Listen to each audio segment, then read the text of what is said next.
Welcome back to another episode here for Just for Real with Grant Ace, and I'm here with Joe Lorusso. He's running for controller for Chester County. And Joe, just tell me a little bit of why you wanted to run for controller of Chester County. Yes. Thank you for having me, by the way. It's very exciting. It's great. I'm very proud of what you're doing, putting this all together from scratch. That's very, very proud. Very nice. Well, my name's Joe Lorusso. I'm running for controller of Chester County. I'm running because I read the budget in this process early on. It's a 782-page document. Most of it is marketing, as they usually are. And when I read through it, once you sift through the marketing, congratulations to each other, a picture starts to emerge that there's issues in Chester County that are real, very basic issues that are worrisome to me, very worrisome to me. And so, my fellow Americans, ask not what your country can do for you, ask what you can do for your country. I think you all know that I've always felt the 9 most terrifying words in the English language are, I'm from the government and I'm here to help. Just to back up a second, I grew up in New York City. Yeah. I lived in Connecticut for 30 years. I'm a financial investment analyst. I started by, I worked for insurance companies. I have an MBA in finance. And I worked for insurance companies managing their pension money in the bond market. And then in 1993, I started my own business. And we managed money for insurance companies around the country. I've been licensed by the SEC and FINRA. I had a brokerage firm as a subsidiary, so licensing. So I know how to analyze financial statements. Yeah, I know how to manage an office because I managed my company. And what I saw when I looked at this, I saw a county that has been mismanaged financially. Yeah. And how long would you say that's been going on? It's been an evolution, as I could see. I started really from 2021, and I looked up to the 2025 budget. Yeah. So it's been an evolutionary thing. What really started to emerge is the COVID money and the American Rescue Plan money. Was, given to counties. And the American Rescue Plan money, just for like a refresh for myself, that was right after COVID, right? Yeah, that was the Biden the Biden big money, trillions of dollars. Was that a part of the Inflationary Act? It was part of that, okay. But it was really to get the country, back on track after COVID. Yeah. But they poured money into it. It turned out to be, as you know, not the best administered program. Ironically, you make an act to combat inflation, and it becomes more inflationary. It becomes more inflationary because you just can't print money and rain it all over the country and tell governments, well, just spend it as you want. There was very little guidelines, and everyone knew this was not going to end well. No. So in our little world in Chester County, what they did was they got hundreds of millions. And so from 21, it started really.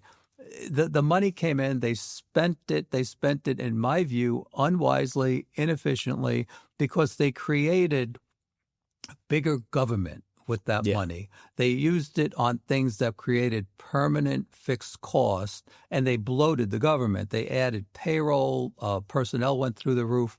So they bloated the government with this money. Yeah. And it was, easy ride. It was, hey, this is great. We could throw it at money. We could throw on pet projects and things like that.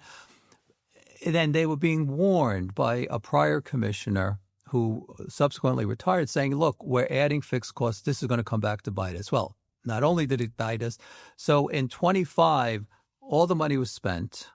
Yeah. And then the Trump administration was elected in November of 2024. Mm-hmm. So they were doing the budget. One of my severe criticisms is they were doing the budget in the end of 2024. Trump and the administration was elected in early November, and they were just starting to do the numbers on the budget. Yeah. And I told them, and I went to the commissioners' meetings, and I said, you had to know that grants were going to be cut. I mean, the Trump administration was screaming from every rooftop, if we get in, we're going to cut the size of government, and that includes across the board. Yeah, exactly. I said, you had to know because 40% of Chester County's budget comes from grants from the state and federal government. So it's a big number. 40%. 40%. And that's a historical number. That's outside of property tax. That's outside of sales tax, everything else. It's grants from federal and state. That's how we pretty much run the county. It's a big piece of the budget. That's huge, yeah. So, and it's been fairly consistent except during the COVID years. So Trump came in. So not only did they spend all the COVID and American Rescue Plan money to bloat the government. Trump came in and said, by the way, grants are going to be cut. Forget what you've been getting. We want everybody to be efficient. So grants are being cut 15% or plus. Yeah. They have no plan to deal with it. They went to Washington, D.C. pleading for more money. It was deaf ears. Do you think that like every county is basically doing that? I think those counties that were mismanaged are doing that. Yeah. Yes, around the country. Yeah. But there was some smart counties that and states that said, okay, let's use this widely on one-time projects. Yeah.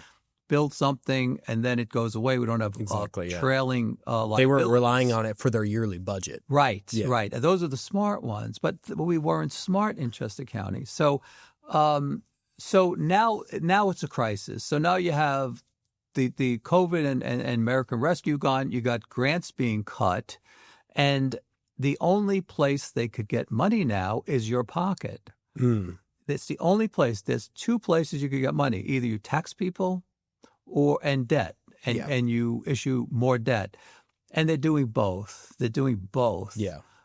They increased taxes this year for 2025, 13.47%. That's insane. It's the highest ever one-year tax increase in Chester County's history. Wow. This is how out of control they are. And I think I'm certain it was done in a panic because it wasn't talked about. It was done at the 11th hour because they have a bloated payroll system. Our payroll, they bloated. In 2021, our payroll was $183 million. Yeah.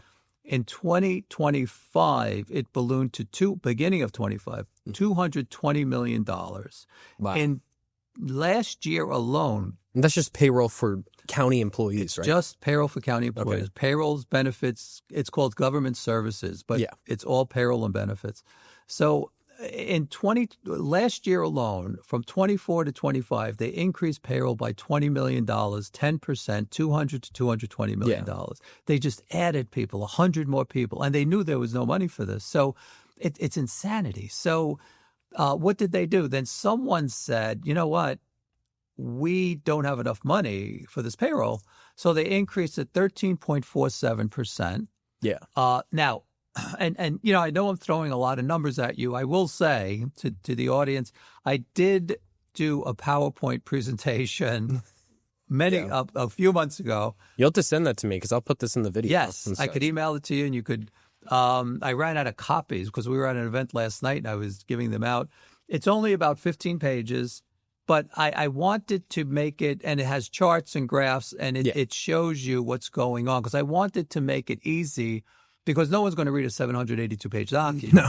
So I made it easy, and this is getting circulated widely because people could understand it. That's nice. So to get back to the story. And actually, before we go through that, I just wanted to ask, too, I read somewhere about how and I think this is, I don't know if this is something you said or if this is something that a reporter, like a local news reporter, took from what you said, but they were talking about how apparently some of the payroll was apparently missing or like not accounting for. Is that true, or is that, or where did that, I guess, rumor come from? Because I think that's something that people have been like talking about, but it's not like a huge.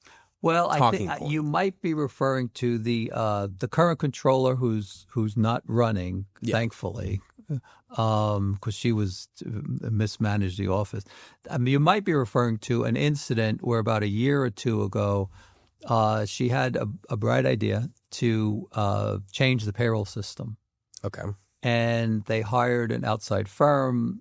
A lot of these firms, and I'll get to it later, are insiders, people who gave money to their campaigns. Okay. I could talk about that because I have it in here. Yeah. So what they did was they hired some firm to do payroll, and the firm wasn't equipped to do it. So people didn't get paid. People got paid like triple what they should have been paid. People got paid nothing, and it took $1 million of Chester County taxpayer money to fix it. To fix the problem. So you might before that, it wasn't even a problem. It wasn't a problem. I mean, maybe you could, maybe it needed to be modified. Yeah. But payroll is a very simple process. I mean, paychecks, there are big firms that do that. Yeah. That you can hire for pretty cheap. So it was a fiasco. It was a disaster, and they had to throw $1 million to try to fix it. That's insane. Maybe that's what you're referring to. I think people didn't get paid. That's for like a what I'm month. referring to. They didn't get paid. Yeah, because the article that I read, it wasn't very clear what they were referencing, so I was kind of curious about that. But it's the it's because people who manage these offices, they do it. They get in, they do it for the wrong reason. They think, okay, I don't have to show up. They're no-show jobs in a lot of cases. Yeah. And then they have a bright idea that they want to make a statement, and they're not capable. They don't have the financial background. They don't have the experience. They don't have the negotiating skills that I think I do, because I've negotiated deals my whole life. Yeah. But just to finish the point, and then I'll go back to who's, and it should be noted, the people who are manning these offices now. But just to finish the thought on the payroll, so all the taxes that they collect for general services, for government services, is about 96% of all the taxes you collect. Yeah. Even with the 13.47% increase, is $212 million. Now, I told you the payroll is $220 million. There's an $8 million deficit to meet current payroll. Wow. And that's in their budget. That's real. Yeah. If they didn't increase taxes by 13.47, it would have been a $35 million shortfall. That's so insane. What do? They have to meet payroll, and they have to balance budgets.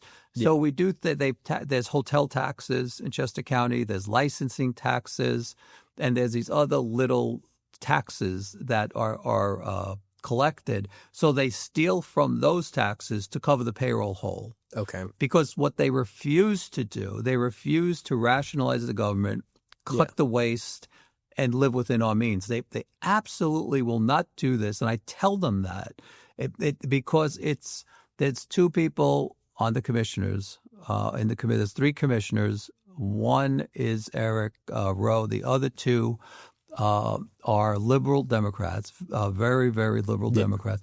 And they view the world as big government is the answer to every problem. So they don't have the mentality to rationalize government. And it's dangerous now, and it's hurting Chester County. Annual tax increases, I think, are with us for a while because these people they don't put taxpayers first. They put their ideology, their radical ideology. Because they assume, if we raise taxes, we can use the money to benefit people.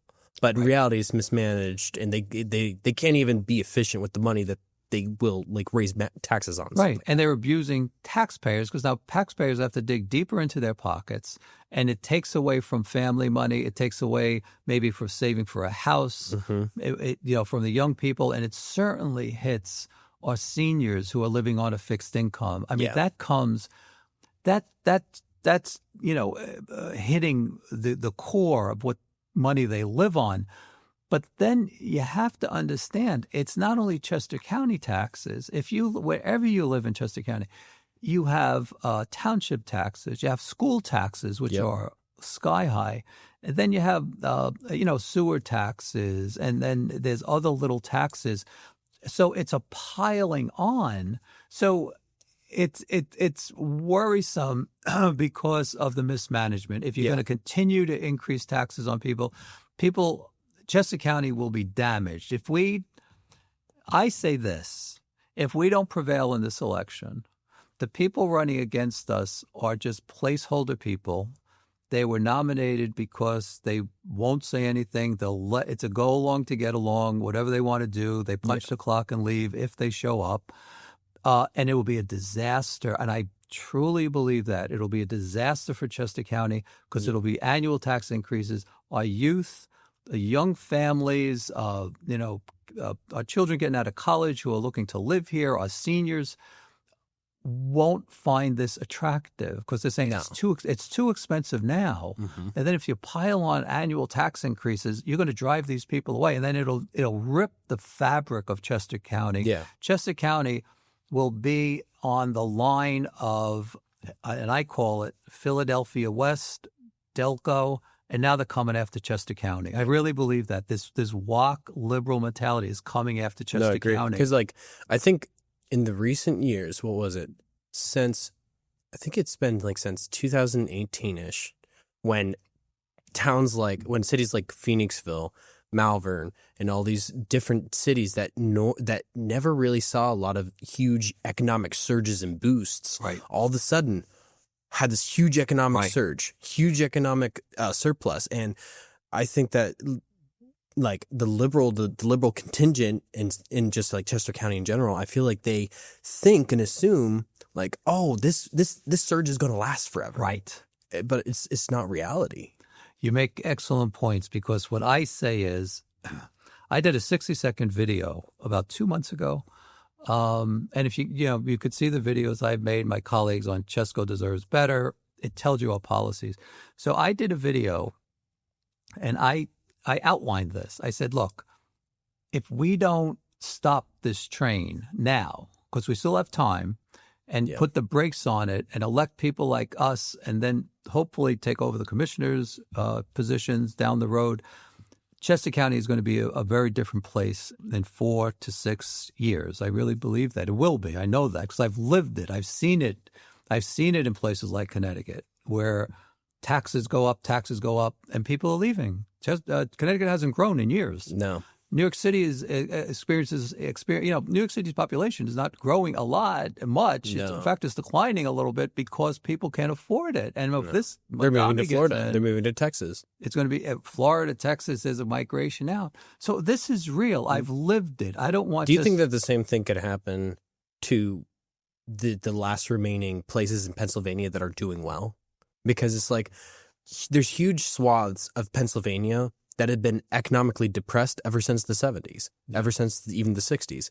And the sad thing, though, is that there's not a lot of counties like Chester County left. Right. You know what I mean? And so do you think that the same thing could happen where they're just well, I'm just going to move to Virginia. I'm just going to move to Georgia. I'm just going to move to Florida. It's policies. I mean, if they especially for the business owners and stuff like that. But if they get good people in government who understand these issues and are not driven by ideology, not driven by I have to.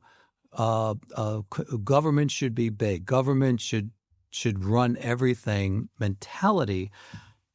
Areas could grow. It could thrive. Yeah. They could thrive if policies matter. Elections matter. They do. And that's so I did this video, this 60-second video, and I said this. I said, look, Chester County is going down the same path as Philadelphia. Yep. People have left, and part of the reason why Chester County has grown so much is because a lot of people from Philadelphia left, and they came to Chester County. Because even if your job is in Philly, it's an easy commute. Yeah, it's 45 minutes. Depending where you are, but there's the trains and so forth. True. Yeah.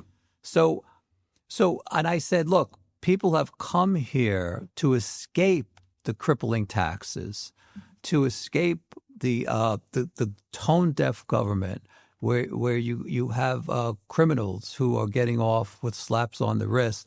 People had enough of that, and Philadelphia population is actually shrinking by the Pew Institute. They've documented it because people are leaving. They had enough. The thing is that not that the government of Philadelphia has done this. It's more like just the way the market is right now.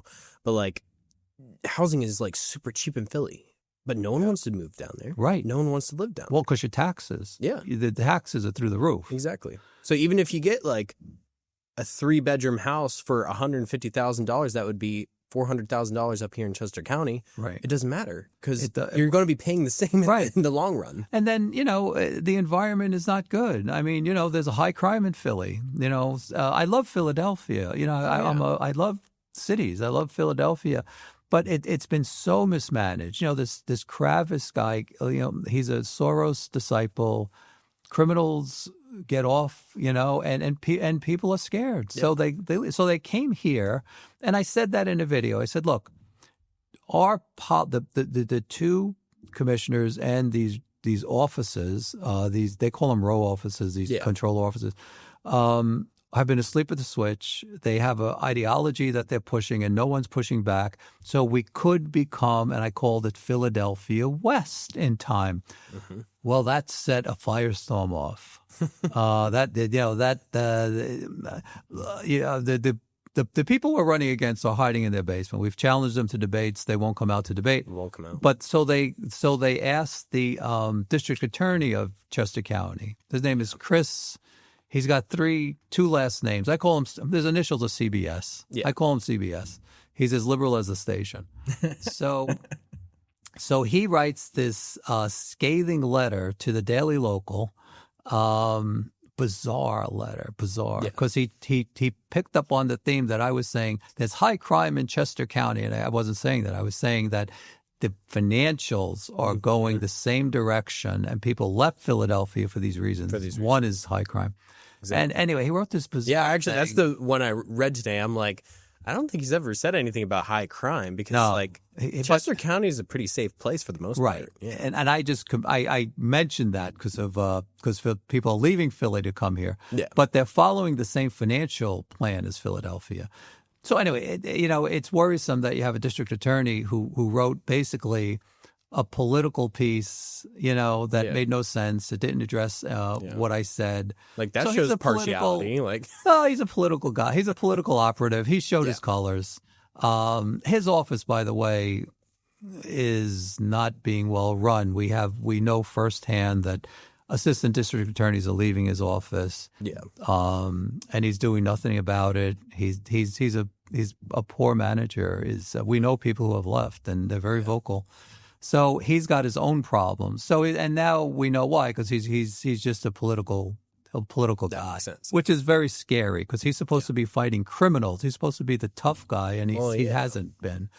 But with that said, so this was my concern that if we continue this, they're following Philadelphia's policies. I'll give you another example. They just hired this executive branch, which is here in Chester County, the CEO, CXO, and COO. Exactly. Yeah. Every taxpayer in Chester County should be outraged by this and insulted by this, because this is never a new bureaucratic branch, never before in Chester County. Unelected people, unaccountable people to the citizens. The way they treat the way the two commissioners especially have been treating them is as if they're joint commissioners. Yes, it's like you're not a commissioner; you're an official under the commissioner. Right. I wrote an article. I said, "Who's running Chester County? Who's running Chester County?" And we're paying the price. These people are costing us $500,000 a year annually, and that's a low number. People tell me, it's way higher than that. But in my analysis, that's a number I could see. That's a clear vision number. I'm not counting administrative assistants and so forth. Because, and sorry, I was just going to add too, is just the fact of these positions, yes, you can make them, you can create them, whatever, and it doesn't matter what you title them.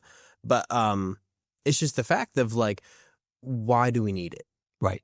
Because you look at Lancaster, you look at any of these surrounding counties, and I was researching this today, and none of them are called CEOs. No. None of them are called any of these things. Right. Maybe COO, because that's kind of known. But other than that, it's why are we kind of making our local government an enterprise kind of feel? You know what I mean? Right. Because it's the thing is that I think they think, oh, this will make efficiency, because the CEO came out. I forget their name, but Byerman. Yeah, Byerman. Byerman came out and he was right? Yeah, sorry.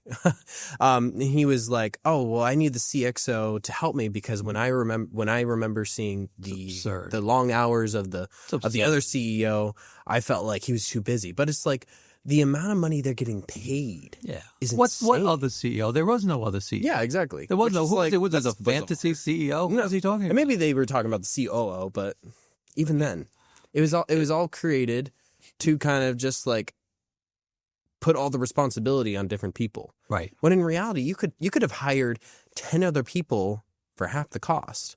No, you didn't need to hire anybody. Or just like Frankly, in general. You didn't have no. I'm serious. You didn't need to hire anybody. Yeah. And I'll tell you why.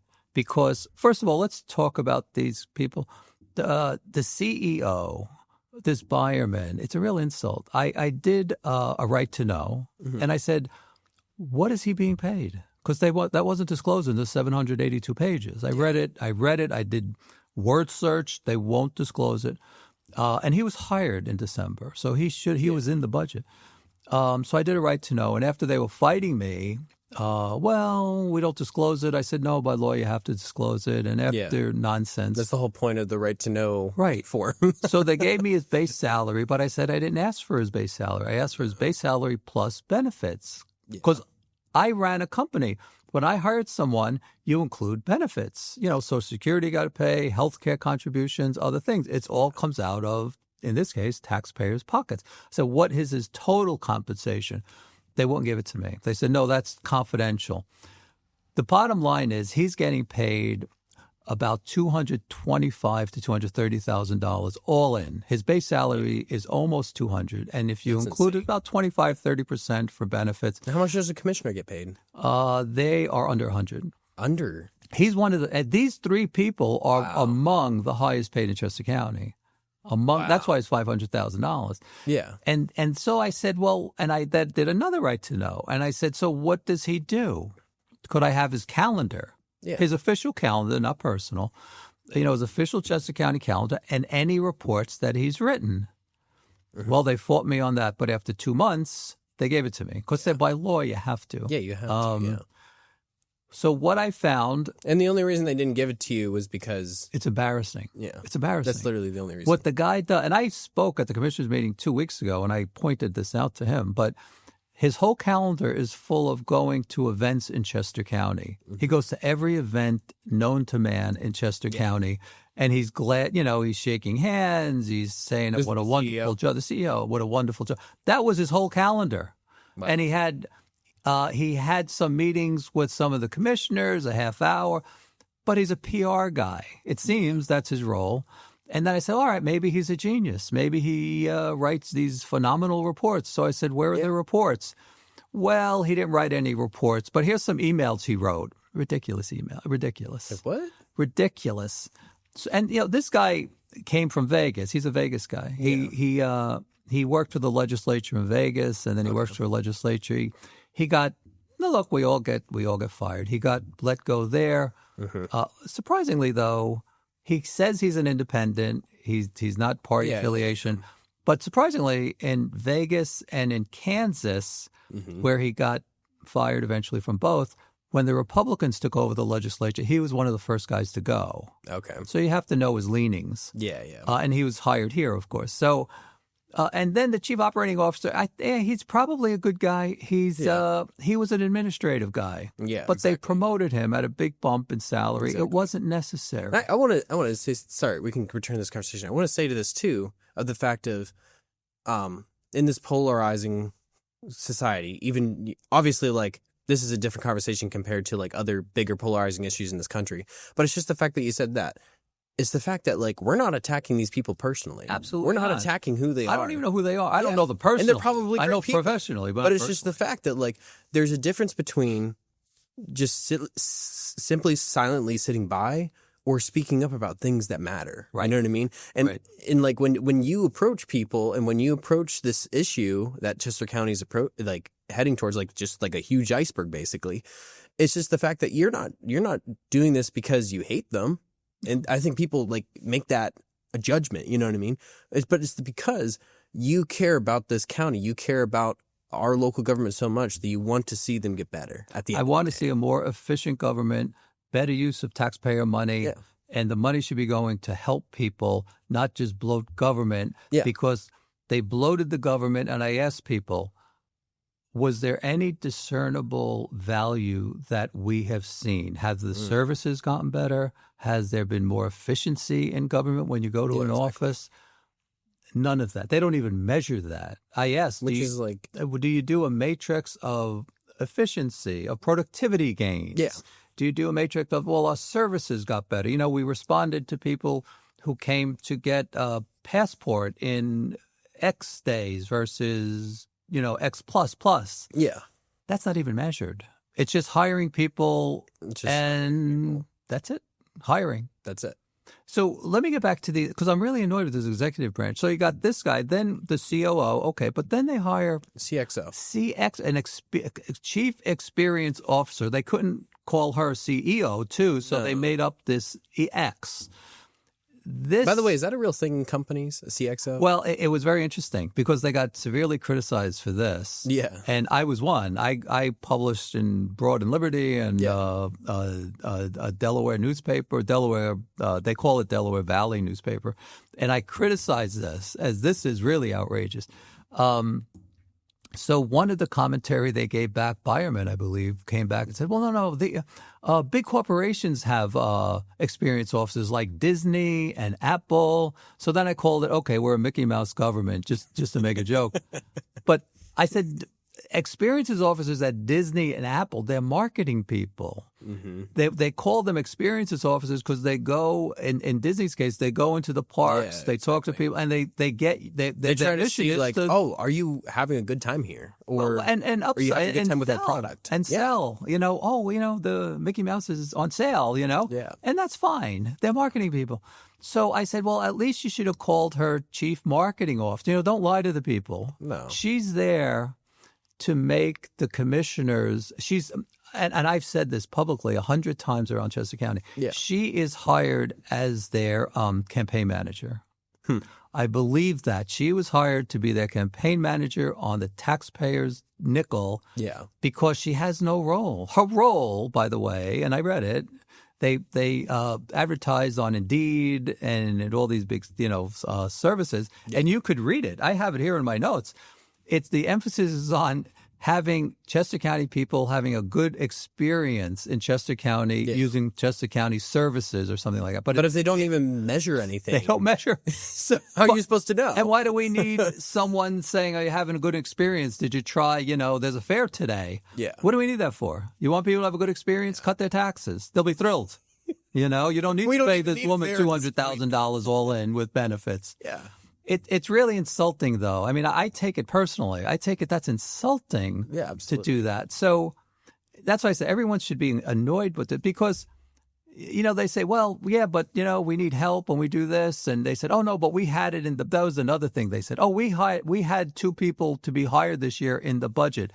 I looked at the budget. They added it. They added it on at the 11th hour to try to make it confusing. Yeah. That was never in the budget. No. So they play games. So my thing is, look, the way Chester County was set up, the commissioners are supposed to be the policy people. Yeah. The controller, the treasurer are supposed to be the financial people. Yeah. And there is a CFO who I think is a very good and talented person because the emails that I got, she was the only one who knew the budget. They were asking her what's in the budget.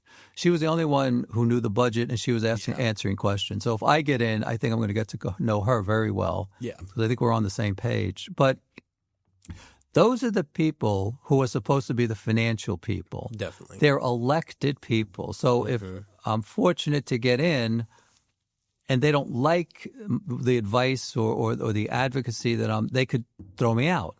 But these are unelected, unaccountable people, and they are making policy. They are making policy, and they're just telling these commissioners. Telling the commissioners, you should do this. You should do that. And as long as it's left-leaning and it's spending money, they'll do it. Because Eric is basically outnumbered. Eric gets run over. It's like tilting at windmills. Yeah. He gets run over. It's always 2-1 mostly. That makes sense. I mean, the poor guy, I tell him, I said, God bless Eric. I don't know how he does it, but he does. And he feels there's better days ahead. And, and there will be. And I told him if we get elected, help is on the way.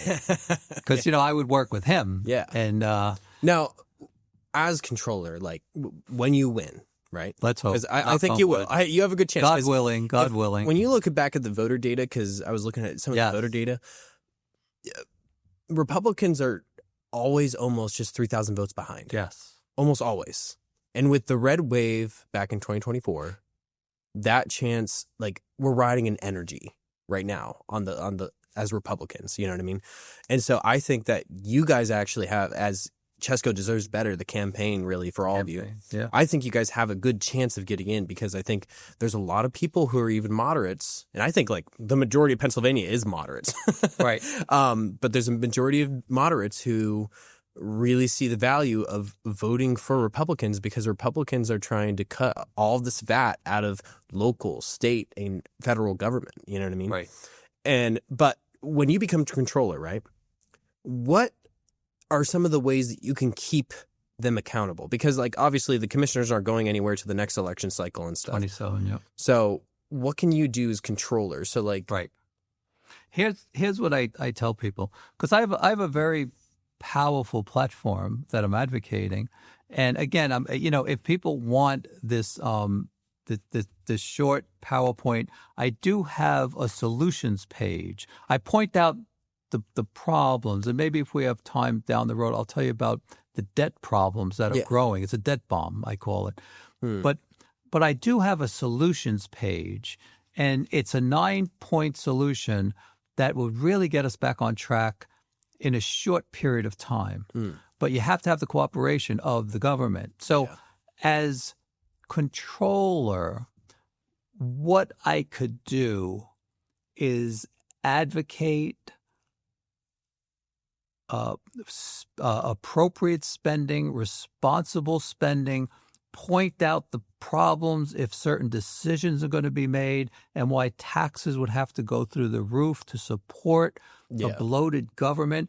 I could point that out. I could use Eric first, go to the commissioners and point it out and be a very strong advocate because, as maybe you could see in this interview, I'm not shy about saying things. And if they shut me out and they say we're an ideological 2-vote majority and the heck with you, we're gonna go left-wing ideology and we're gonna go this path. When I go around to Chester County people and I say, and I said it last night when we were in Euclid, I said I would go to your supervisor meetings, hopefully invited, and talk to the public, tell them what's going on, what policies these people are implementing, and how it's going to hurt you and your pocket and damage Chester County. And I will go, and I told them I would pledge this, and my colleague Deanna Wang would also be very supportive of this. We will go and tell them what's going on. I'll do a little PowerPoints for them.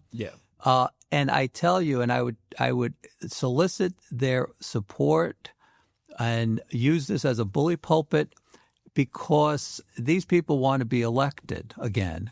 And if they see a groundswell of criticism, they will bend to that. I believe they will bend to that. If it's a groundswell because right now, everything is kept quiet. Nobody hears about these things until I started talking about it. It's true. That's because the controller was gone. It was a placeholder job. She did probably. But I feel like you kind of represent. You don't only represent the financial accountability and the approach to want to cut abuse, hopefully, and stuff like that.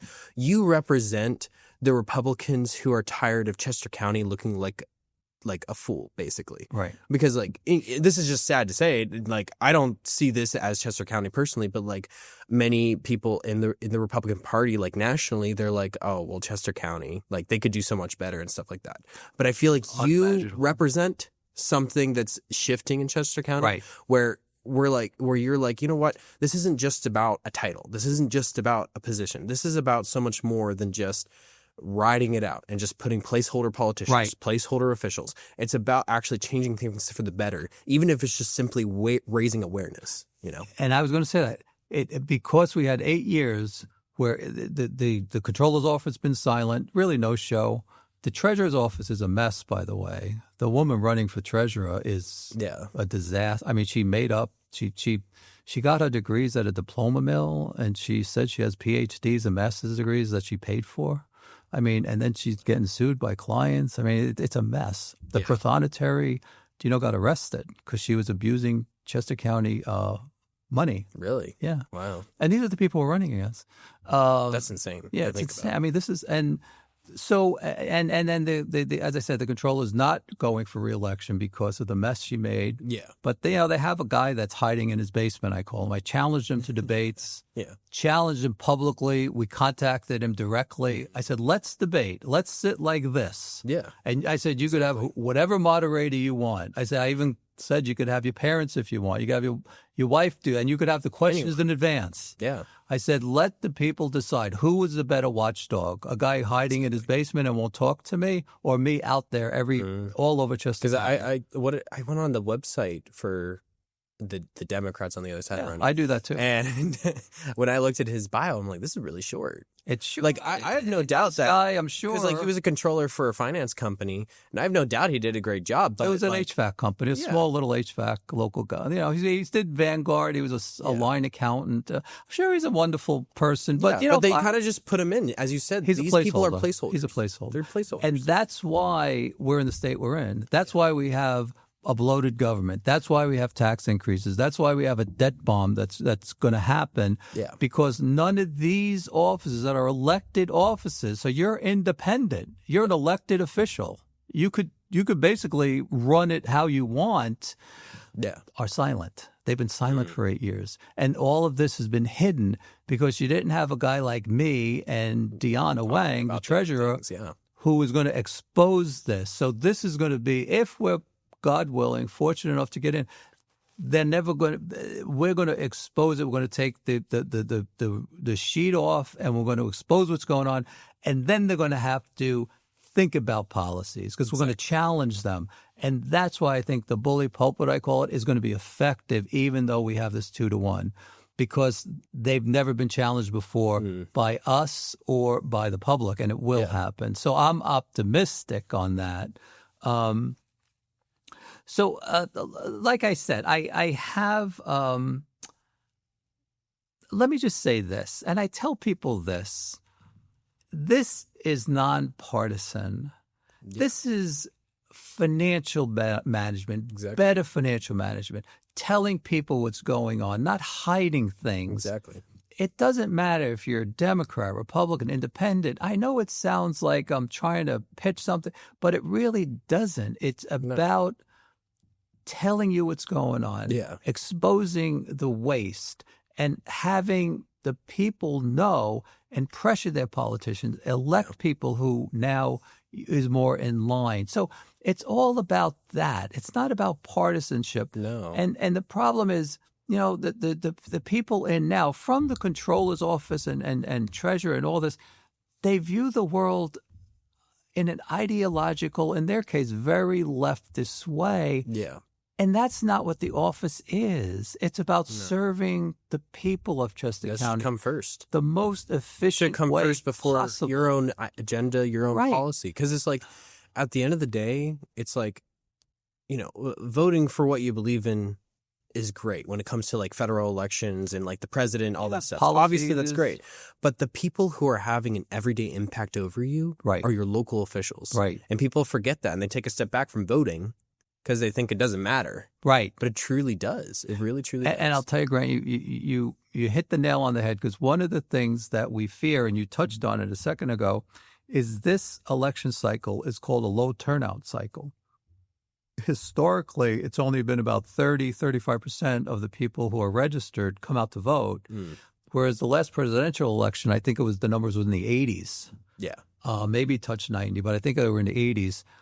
And that's the problem, because they view this as, they're just municipal elections. They're not really important. Or there's no draw. I mean, you know, I'm realistic. Joe Lorusso is not a household name in Chester County. We're trying to make it a household name, but we're not there because we don't have money to do television. You know, we do what we can. So it doesn't get people what the term is off the couch to come. So we're trying to do that. We're trying to say, look, this is an important election because of the way Chester County is being managed. Mm-hmm. And if people don't come out, whatever party, and vote for us, frankly, I'm not going to be shy about it. Vote for us. We will show you what's going on. Yeah. We'll stop the crazy tax increases. We'll fight against bloated government, and we'll treat your money in a high regard. Well, be a good steward of it. Be a good steward of it. I mean, even the Bible preaches that 5,000 years ago, in the Old Testament, the New Testament. I mean, it says that. Be good stewards of money and resources. And that's how I grew up. That's how it should be. It's ingrained. It's not your money. It's other people's money. It's a highest standard that you have to maintain. So that's what we're trying to tell people. Come out. We want to make Chester County better. We will make Chester County a better place. And I call it would realize its unimaginable potential. Oh, 100%. Because people already see, people guess, oh, is this the peak of Chester County? No. It could be so much more. Have to be. I mean, the amount of companies that have just moved into Chester County in the last 2 years alone is insane. But the unfortunate part is that the Democrat opposition thinks, we can tax them more then. Right. Don't become New Jersey. Right. Don't do that. Right.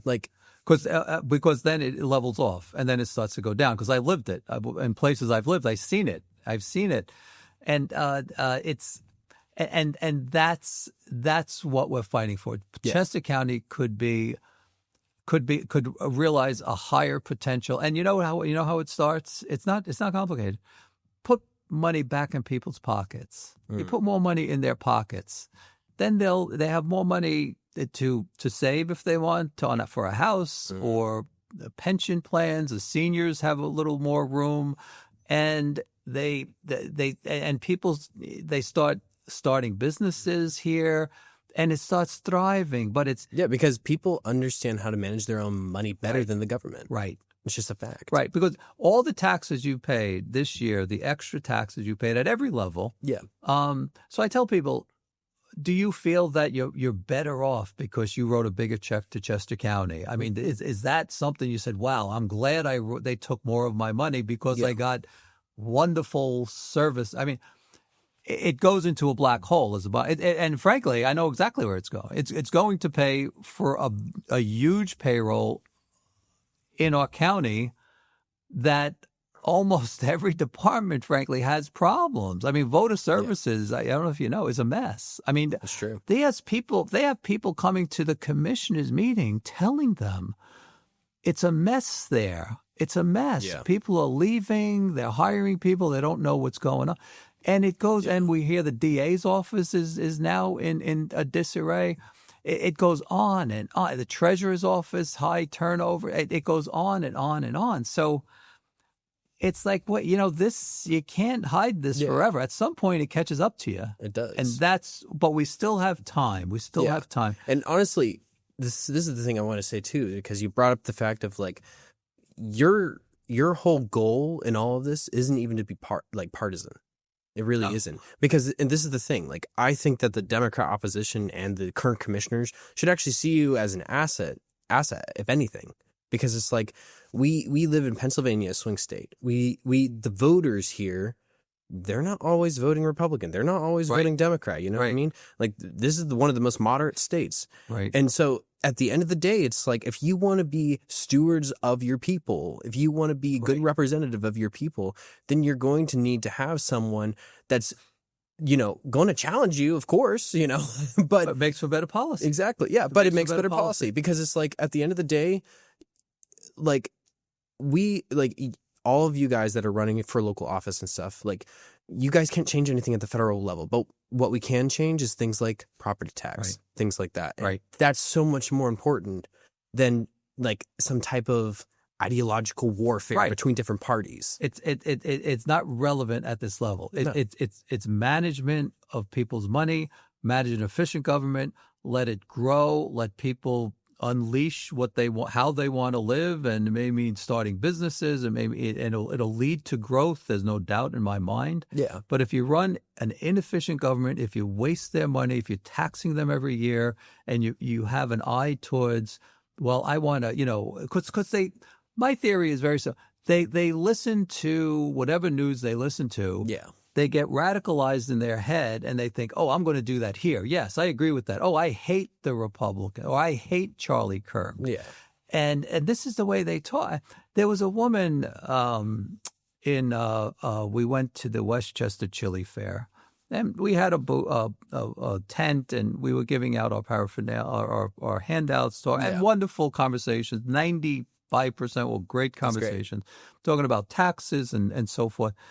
But there was a young woman that stuck in my mind because the Republican tent, and I walk around. I don't stay at the tent much, but I happen to be around the tent. And so I was talking to her. I said, look, the taxes here are bad, and I would fight it. And she said, yes, I know. They're very bad, and I don't even know if I could live here. So we're having a good conversation. And then she caught a glimpse of the Charlie Kirk poster, and she said, I hate him. And I said, you shouldn't use the word hate. I said, you're a young woman. I said, don't hate people like that. I said, it just is wrong. I said, you may disagree with him, his policies, the poor man died in an assassination. I said, but don't hate someone. No. And her face got red. I mean, to her credit. I didn't mean to embarrass her. No. But I think you're right. She said, well, I don't agree with him. I said, I could accept you don't agree with the policies. I said, but don't use the word hate anymore. Don't use hate. And we shook hands and went away. Yeah. And I think my generation, because of social media and like other different influences and stuff like that, we've become so tainted by violence, by all these different things, that we almost make excuses for, honestly, things that we shouldn't even be thinking. You know what I mean? Especially when it came to Charlie Kirk and stuff like that, because it's like, whether you agree with him or not, he was a patriot first. He was an American first. He was a father first. Right. And when his life was taken, it was an indicator of the fact that there is a contingent in America that is bent on simply hating the other side. Right. Simply wishing death to the other side. Exactly. Yep. And it's just sad to see that so many people get caught up in that. And then when they're called out on it, they don't realize, like, oh my gosh, I didn't realize, like, I gave into this much hate. Right. It's like, for instance, like a good example is like when I learned in, like, granted, did I agree with anything that Biden ever did? Definitely not. Right. Well, you didn't wish him to die. No, right. But we don't wish him to die. When I heard that he got cancer, I was sad about that. Mm-hmm. Because he was a U.S. president. Exactly. Did I agree with him? No. Right. But he's a person. Right. He's an American first. It's just the fact of, God, like, loves him as much as he loves you. Yeah. I mean, that's my theory. I mean, exactly. We're all children of God at the end of the day. And that's actually something you brought up to the two commissioners in the one video you posted about. Yes. They didn't show up to the Charlie Kirk Memorial, I believe, right? People should, not for it, but they should really look at that video, because I did it off the cuff. I didn't write anything, but I went there and I called them out. I said, look, and you know the video, but people could go see it. But my point was, look, you had a memorial 100 yards from your office. Yeah. And you guys didn't show up. You weren't even bothered to do that. You're creating a division. Us versus them. We don't agree with them, so we're not going to shut them out, and we're not showing up. And that's a symbol. You didn't show up as supposedly leaders of this community. You don't show up to that. So then your followers, hopefully there aren't many, are saying, yeah, good. That's something, we don't. And the ironic part is that, all these different, like, memorials and vigils that have been made for Charlie Kirk, they haven't even been political. No, it's been. They've been a calling back to, we need to humble ourselves before God. Right. We need to realize that we are not perfect. Right. And we need to realize that we're one nation under God. We're not one nation under a federal government. We're one nation under God. Well put. Very well put. And it in the arguments, it even gets down to the Chester County level, and it's sad because, look, we all live in this community. I've knocked on maybe 1,000 doors or more during this campaign season. I've met people from every corner of Chester County.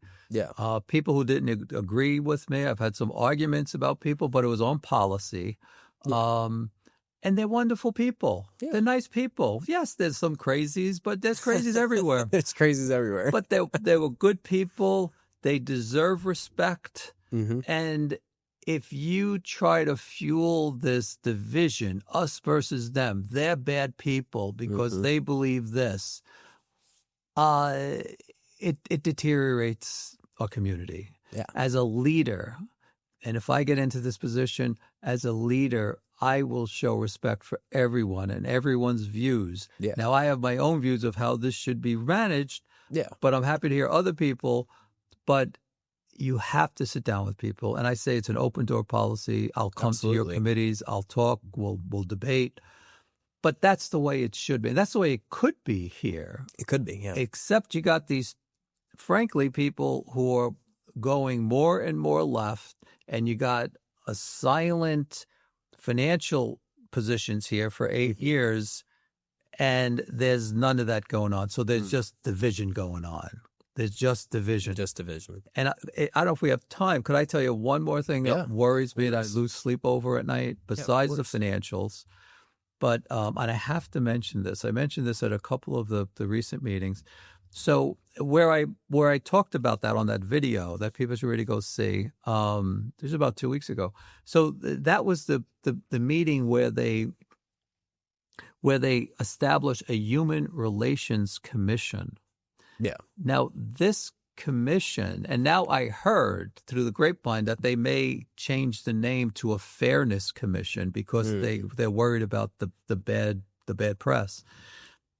To put it simply, this is a censorship police. This is censorship police is really what it is. Really? I mean, if you pull the covers off of it, Yeah. they want to censor you on how you act and how you think. This is how radical these two people are. Really? Because They can do that in accounting? Well, hopefully they're going to get challenged. But let me tell you very briefly what it is. They're going to appoint 13 people who are going to be political appointees. Now, remember, it's a 2-to-1, so they're going to be left-leaning appointees. As a practical matter, I mean, I'm talking very clearly to people. Yeah. So they're going to appoint these 13. We don't know who they are. We don't know what the criteria is. They didn't publish anything. It's going to be political friends, political people who gave donors to them, who think like them. Yeah. So if someone complains that you said something discriminatory or you took an action that they view as discrimination, they could go to this commission, say, I heard Joe Lorusso said such and such, and this commission has subpoena power, so you can't ignore it. You'll get a letter, and you have to go before this commission and explain what you said. Yeah. And if they don't like what you said, they're going to fine you. And there's no definition of fines. They can fine you anything they want, $5,000, $10,000, $50,000 if they really don't like you. And I even think if they think it's criminal, they'll refer it to the DA. Who knows? But we already have laws in place. There's very strict federal laws, state laws against discrimination. You don't need this. We can't become the UK. Right, but they they wanted to lower the bar in Chester County. Yeah. And even things, and there were people speaking, very wonderful people on both sides. Yeah. But one woman said, well, what if I'm going to the ladies' room in a restaurant and a man is following me in and I say something like, you shouldn't come in here, but he identifies as, what is that? Is that discrimination? I could be dragged up, and they would. That's insane. It's scary. It's very Orwellian stuff. It's very it's much a so. censorship police. We have to stop it. We have to to. stop it. There are very strict laws on the books now that protect people. There are. And there's no reason for this. So There's literally no reason, no. going back to this chief experience officer, Yeah. this is a woman, again, I'm sure, a wonderful woman and all this. I don't know her, but I know her background. She came from academia, and then she worked now in the city in Philadelphia. Yeah. She had a senior position in the Philadelphia government. Why did we pluck someone out of Philadelphia who was ultimately a policy person on this executive board? Yeah. Why did we do that? Why does Chester County identify with anything in Philadelphia? Almost, especially government-wise. We don't want to mimic that. No. So is this coming from this new radicalized person that's, has a leaning, to commission? I don't know. I'm speculating. But I'm saying this is dangerous. This is something that needs to be. And what I said was, look, what you should do is you should have done your homework. What they did was they basically, what I heard, they have something like this in Delaware County, Delco. They lifted that They put it on the agenda. They had a public hearing, but it was already decided, and then they passed it the same day. And I told them when I saw it, I said, you're going to pass it today. There's no doubt you're going to pass it. Yeah. But I said, why don't you educate yourself? Why don't you talk to these people who are expressing deep, heartfelt concerns? Right. Why don't you do more due diligence first? What's the rush? Right. Talk to these on both sides. Both sides had good points. Some people, felt they were being discriminated against because they lead a certain lifestyle. And that shouldn't be either. That shouldn't be either. Look, we're a free society. That shouldn't be either. But you should have gone around and talked to people. You should have gotten educated, and then you would probably find we don't need this, or if we need it, it would have been a better bill. Mm-hmm. But they rushed it, and they want to implement a certain way of thinking, and I think it's dangerous. So I wanted to bring that up because this is something on my agenda that needs to be dissolved or at least redone with more research, more real discussion with the public. I really believe it's infringement of free speech. Mm-hmm. I mean, because it's like, this is the reality. As you said, we have federal laws in place that protect people from hate speech. And state is very strict. Yeah, very much so. So it's just the fact that we don't need a little council with their aura of truth, quote unquote, right, telling us what we can and can't say just because we might be politically different, right? And that's the way it can go. I'm not saying that's their intention, right? But that's the way it could go. They lowered the bar, and that's the way it could go. Especially, they're going to be political appointees. They're going to be people that there's no criteria. We don't know who they are. They're political appointees, and there was a pizza shop. A guy said, "Well, what if?" He told me, "Well, what if someone walks in here with no shirt on, no shoes?" And there's a law, you can't go into a food place like that. No. He said, what if I throw the guy out?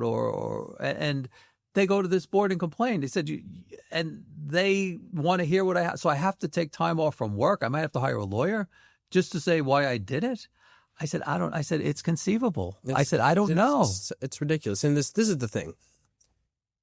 I think that us Republicans full well know that we aren't the arbiters of truth. Absolutely. That we aren't the deciders of truth.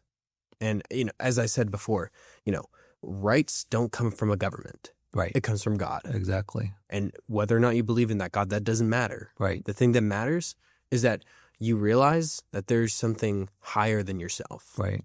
And that's why you have to humble yourself. Right. And, I do think that's sad. And that's concerning, to be honest. And what I said at that hearing was, I said, look, I'm not advocating. This isn't a party thing. I said decency doesn't have a party. No. Decency, there are decent people in Chester County, regardless, Democrat, whatever you are. Decency doesn't have a party. No. And you should treat these people with respect. You should hear them out, hear their concerns. And like you said, I mean, we're all children of God at the end of the day. There is, whatever you believe, there is a higher power, I believe. Yeah. And that's the way we should treat each other with respect. Whether you believe in God, you don't believe in God, everyone deserves respect. Absolutely. And I think even more so because we are children of God at the end of the day. I agree. So it's a very important election.